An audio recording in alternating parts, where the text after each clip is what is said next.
Jeg kjenner, dette her blir jeg bare kåt av å snakke om det. Ja, men du skjønner hva jeg mener? I'm gonna fucking get you, motherfucking, you naked bitch, motherfucker. Da har vi noe sånt i bånd. Ja. Og så må jeg løfte det litt. Ja, da er det musikk da. Så.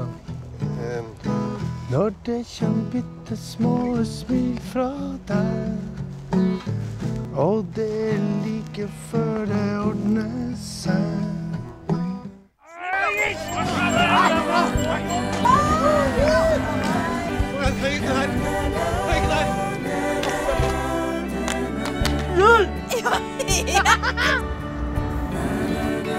Jeg skal ikke kle meg ut. Jo, alle skal kle seg ut som figurene i stykket. Jeg kan ikke kle meg ut. Er du klar over hvor dum jeg ser ut med... Nei, men kom igjen da, vi innretter oss. Nå er det sånn at alle skal kle seg ut på den festen. Da må du være med på det.